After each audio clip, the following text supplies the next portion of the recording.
नमस्कार, मैं हूं आशीष चित्रांशी और आप देख रहे हैं the news launcher. Modi ji का वक्फ संशोधन कानून 2025। इस कानून की संवैधानिकता को लेकर के सुप्रीम कोर्ट में मामला है।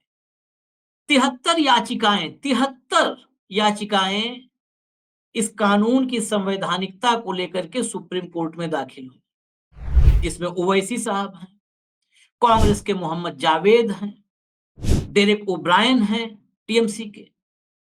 ऐसे बहुत सारे हैं कि बड़ी लंबी फेहरिस्त है। अलग-अलग पार्टियों से, अलग-अलग सांसदों ने, अलग-अलग सामाजिक लोगों ने, मुस्लिम संगठनों ने, सबने इसमें याचिका दाखिल। जब 17 अप्रैल की सुनवाई हुई थी, तो उस वक्त 5 मई की तारीख दी गई थी और कहा गया था सिर्फ 5 पक्षकार रहेंगे।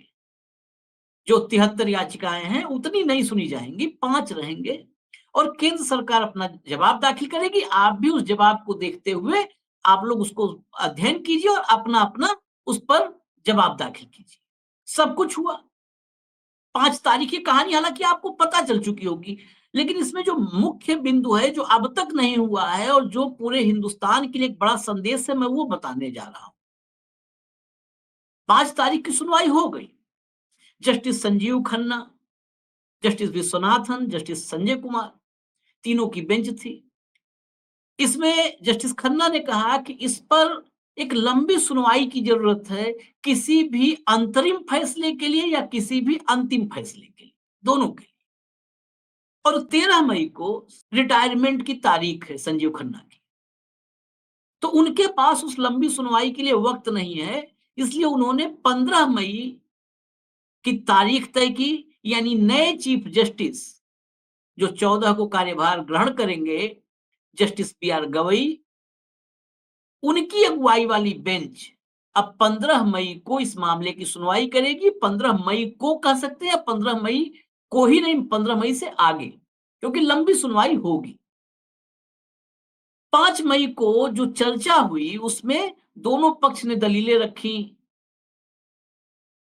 केंद्र सरकार ने कहा कि 2013 से 116% बढ़ गई वक्फ की संपत्तियां।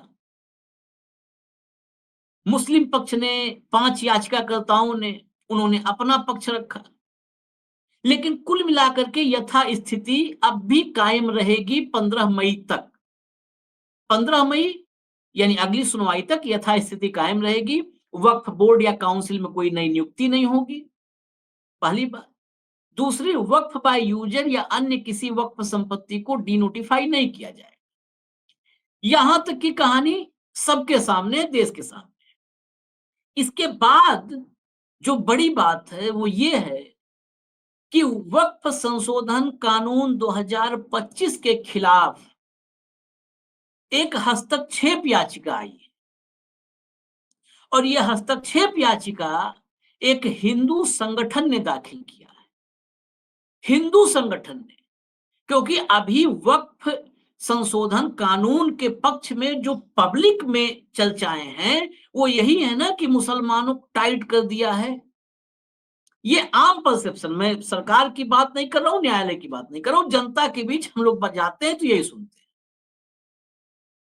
हिंदू संगठन इसको लेकर के नीचे ग्रास रूट लेवल पर वर्टिकल डिवीजन की कोशिश में है कि इसके जरिए हिंदू मुसलमान खूब हुआ है, टीवी के बहस में भी खूब हुआ है।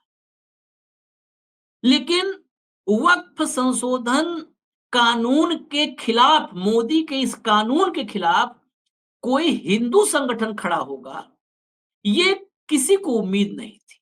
और जिस हिंदू संगठन की मैं बात कर रहा हूं, ये हिंदू संगठन ये 2014 के बाद की पैदाइश नहीं है, जब गली गली में, नुक्कड़ नुक्कड़ पे हिंदू संगठन पैदा हो गए और तमाम हिंदूवादी नेता, तमाम जिनसे अगर हिंदुत्व, सनातन, वेद, उपनिषद, वेदांत कुछ भी चर्चा कर लो, उन्हें कुछ नहीं पता है। उनसे उपनिषद लिखवा लो हिंदी में, उपनिषद उपनिषद नहीं लिख पाएंगे। उनसे चारों वेदों का नाम लिखवा लो तो चारों वेद का नाम नहीं लिख पाएंगे कि ऋग्वेद, अथर्ववेद, सामवेद, यजुर्वेद, ये चारों का नाम नहीं लिख पाएंगे। चार वेद का शुद्ध नहीं लिख पाएंगे, मान लिया कुछ हो सकता है एक आध लिख ले, लेकिन वो सब हिंदू संगठन बना के रखे। लेकिन जो हिंदू संगठन मोदी के इस कानून के खिलाफ हस्तक्षेप याचिका लेकर सुप्रीम कोर्ट पहुंचा है, वो हिंदू संगठन, वो महामानव जिसने इस संगठन की नींव रखी थी, वो महामानव इस देश में जिसके पास ज्योतिबा फुले महाराज भी गए थे मिलने, जिस महामानव से गांधी भी प्रभावित थे, वायकोम सत्याग्रह का नाम आप सबने सुना हो। वो लाइन, वो पंक्ति जो वो देते थे, उनके ज्ञान का जो मूल था, एक जाति एक धर्म एक ईश्वर, ओरु जाति ओरु माथम ओरु देवम मनुष्यान, यानी एक जाति एक धर्म और एक ईश्वर। नाम अब भी नहीं आपको अगर समझ में आए तो मैं बता दूं, नारायण गुरु। नारायण गुरु केरल में जन्म हुआ था 1856 में 22 अगस्त को। ये एजावा वहां की जो अवर्ण मानते थे उस जाति में पैदा हुए थे, अवर्ण मानते थे, सवर्ण नहीं अवर्ण, छुआछूत का उच्चारण था। तो उन्होंने जो मंदिर बनवाया, उस मंदिर में कोई मूर्ति नहीं लगाई, दर्पण था। इसलिए वो कहते, क्योंकि उनका मानना था हर व्यक्ति में ईश्वर है और दर्पण के सामने खड़े होकर आराधना करना होता था, और उसमें सबका प्रवेश, सबको प्रवेश था, मतलब किसी के लिए प्रवेश उसमें वर्जित नहीं था। उस दौर में ब्राह्मणों ने उनके खिलाफ बहुत बड़ा आंदोलन खड़ा कर दिया, मतलब उनके खिलाफत में महापाप करार दिया, और उसके खिलाफ उन्होंने फिर सत्याग्रह शुरू किया, और एक पूरे उस दौर को उन्होंने, नारायण गुरु ने प्रभावित किया। आज भी केरल में सबसे ज्यादा सम्मान प्राप्त नारायण गुरु। तो नारायण गुरु ने 1903 में, 122 साल पहले 1903 में श्री नारायण धर्म परिपालन योगम, इस संगठन की स्थापना की थी। श्री नारायण धर्म परिपालन योगम 122 साल पुराना ये हिंदू संगठन है। ये हिंदू संगठन अब सुप्रीम कोर्ट पहुंचा है हस्तक्षेप याचिका लेकर के, और इसने कहा है कि संविधान की धज्जियां उड़ाई जा रही हैं, संविधान के साथ खिलवाड़ किया जा रहा है इस कानून के जरिए। ये आपको मैं पूरा डिटेल बता दूं, केरल के इस संगठन श्री नारायण मानव धर्मम ट्रस्ट ने इस कानून को चुनौती देते हुए कहा है कि ये कानून भारत में मुस्लिम समुदाय के अस्तित्व को खतरे में डालता है, मुस्लिम समुदाय के अस्तित्व को खतरे में डालता है। सुप्रीम कोर्ट से तत्काल हस्तक्षेप करने की मांग की है, और दरअसल 5 के बाद अब छठी याचिका नहीं हो सकती थी, इसीलिए हस्तक्षेप याचिका के जरिए गए हैं।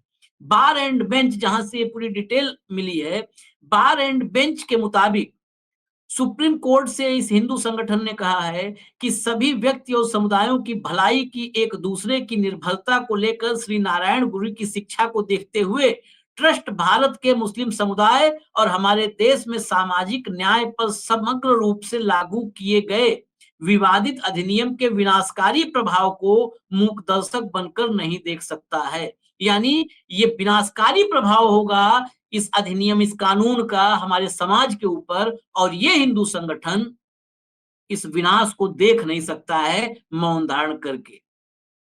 अदालत ने याचिका दाखिल करने पर रोक लगा रखी थी, तो याचिकाकर्ताओं ने अपने दलील में हस्तक्षेप आवेदन के लिए कहा है कि हम उसी में है, हस्तक्षेप आवेदन हमारा जोड़ लिया जाए। अब ये सोचिए, हस्तक्षेप आवेदन अगर इसमें जुड़ता है हिंदू संगठन का, और हिंदू संगठन कौन सा, 122 साल पुराना हिंदू संगठन, जिसको लेकर के एक बड़ा सम्मान है, और दक्षिण भारत में तो बहुत ज्यादा। और उन जातियों में जो अवर्ण, जिनको मंदिरों में प्रवेश नहीं था, उनके लिए तो रास्ता खोला नारायण गुरु ने, वो इसके खिलाफ खड़े हो रहे हैं। आवेदन में जो कहा है, कोट अनकोट मैं बताऊं आपको, आक्षेपित अधिनियम स्पष्ट रूप से लेकिन गलत तरीके से वक्फ तंत्र को एक गैर धार्मिक संस्था के रूप में मानता है। इस प्रकार वक्फ के मूल शासी कानून के रूप में इस्लामी कानून के ढांचे को पूरी तरह से हटा देता है। इस्लामी कानून को आक्षेपित अधिनियम द्वारा निर्धारित कानून से बदल देता है। थोड़ा हिंदी टिपिकल है, लेकिन मैं कोट अनकोट, क्योंकि अपना भाव में बाकी तो बता रहा हूँ, नारायण गुरु और सुप्रीम कोर्ट में मामला, लेकिन वो कोट अनकोट जिसके मतलब व्याख्या में हमारे तरफ से कुछ भी त्रुटि ना हो, इसलिए मैं इस कोट अनकोट वो स्टेटमेंट बता रहा हूँ। ट्रस्ट ने कहा है कि ये कानून भारत में वक्फ को खत्म कर देगा पूरी तरीके से। अधिनियम अनधिकृत है, क्योंकि संसद के पास लोगों के किसी भी वर्ग पर ऐसी योजना लागू करने का अधिकार नहीं है, और इसलिए ये संविधान के साथ धोखाधड़ी है। ये कानून संविधान के साथ धोखाधड़ी है। ये संविधान के अनुच्छेद 21, अनुच्छेद 25, अनुच्छेद 26 और अनुच्छेद 29(1) के तहत मुस्लिम समुदाय के संवैधानिक अधिकारों का उल्लंघन करता है। वक्फ तंत्र, इसके साथ और तर्क उन्होंने दिया है कि वक्फ तंत्र के सरकारी अधिग्रहण के परिणाम स्वरूप मुस्लिम समुदाय अपने धर्म के अभ्यास को बनाए रखने के लिए आर्थिक और वित्तीय साधन से वंचित रह जाएगा। इस प्रकार विवादित अधिनियम भारत में मुस्लिम समुदाय के अस्तित्व को खतरे में डालता है, जो अपने अस्तित्व के लिए वक्फ तंत्र पर निर्भर है। ये देखिए, ये पॉइंट अब तक चर्चा में नहीं आया था। ये पॉइंट मैं भी आगे इसको सामान्य भाषा में बताता हूं आपको। जो सदियों से भारत में इस्लाम के प्रैक्टिस और अस्तित्व के लिए आवश्यक आर्थिक और वित्तीय संसाधनों का सबसे महत्वपूर्ण स्रोत रहा है और आज भी बना हुआ है। विवादित अधिनियम मुस्लिम समुदाय की आर्थिक और वित्तीय नींव को खत्म कर देगा। अब तक वक्फ बाय यूजर पर सवाल उठा कि वक्फ बाय यूजर ऐसा जो है, भाई उसके लिए आप कोई वो नहीं कर सकते हैं कि वक्फ बाय यूजर, अगर हमारी मनसा है, हमारी इच्छा है, हमने दान कर दिया, तो आप उस पर प्रश्न खड़ा करो और 5 साल का इस्लाम का इस प्रैक्टिस होना चाहिए। उसके अलावा काउंसिल में और वक्फ बोर्ड में गैर मुस्लिमों का बहुमत हो जाए, इस पर भी प्रश्न खड़े हो रहे थे। लेकिन एक बड़ा महत्वपूर्ण बात किया है कि जैसे भारत में संविधान ने सभी धर्मों को अपने धार्मिक अधिकार, धार्मिक प्रैक्टिसेज़ करने की पूरी आज़ादी दे रखी है। जो इस्लामिक प्रैक्टिस है, उसमें आर्थिक जो सबसे बड़ा वित्तीय स्रोत है, आर्थिक स्रोत है, वो वक्फ की संपत्तियां हैं। इन्हीं के जरिए वो आर्थिक और वित्तीय जो उसके पास जो है स्रोत है, वो यही सबसे महत्वपूर्ण वक्फ ही है। ये बंद हो जाएगा तो जो नींव है इस्लामिक प्रैक्टिस की, वो नींव हिल जाएगी, उखड़ जाएगी। ये एक क्रमिक प्रक्रिया होगी। बड़े ऐसी नस दबाया है जिस पर चर्चा नहीं हो रही है। ये क्रमिक प्रक्रिया होगी। जब एक धर्म के प्रैक्टिस के लिए उसके आर्थिक स्रोत बंद हो जाएंगे, तो धीरे धीरे धीरे धीरे उस धर्म के प्रैक्टिसेज पर ग्रहण लग जाएगा, और वो धर्म, उस धर्म का अस्तित्व भारत में खतरे में आ जाएगा। ये बात हिंदू संगठन ने हस्तक्षेप याचिका के जरिए सुप्रीम कोर्ट में कही है। अब बड़ा महत्वपूर्ण होगा, हालांकि मैं चीफ जस्टिस की जाति की बात नहीं करना चाहता, क्योंकि उचित नहीं है। चीफ जस्टिस भारत के सर्वोच्च अदालत के सर्वोच्च पद पर विराजमान हैं, लेकिन मोदी जी ने तो कहा है कि कौन जात हो, जात पूछना शुरू किया, जातीय जनगणना होगा, सब बताएंगे। और ये चर्चा करना भी जरूरी है, क्योंकि एक गर्व की भी बात है कि अगले चीफ जस्टिस दलित चीफ जस्टिस हैं, बी आर गवई। और जो संगठन, जो हिंदू संगठन इस मामले को सुप्रीम कोर्ट में ले आया है, यह उसी अवर्ण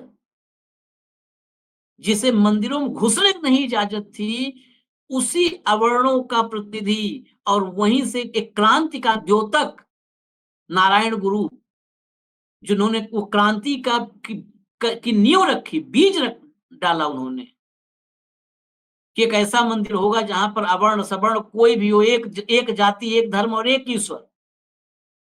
तो उसी अवर्ण जो अवर्ण हुआ करते थे, उसी अवर्णों से एक चीफ जस्टिस विराजमान होंगे, जो एक इस केस की सुनवाई करेंगे। और अगर इस हस्तक्षेप याचिका को जोड़ा गया,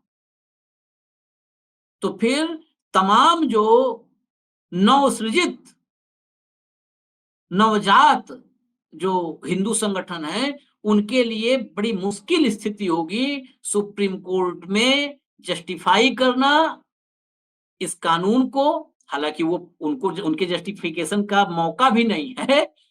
कुल मिलाकर के तुषार मेहता केंद्र सरकार की तरफ से दलीलें रखेंगे, लेकिन जो उम्मीदों से सुप्रीम कोर्ट की ओर टकटकी लगाए बैठे हैं कि उनके लिए एक मौका होगा इस देश में एक नए जश्न का उनके अंदाज में, और तुषार मेहता की दलीलें, उस पर ये हिंदू संगठन की दलील भारी पड़ सकती है। मुझे इजाजत दीजिए, नजर रखिए 15 तारीख को क्या होता है। हमारी नजर बनी रहेगी, जो अपडेट होगा हम आप तक लेकर के आएंगे।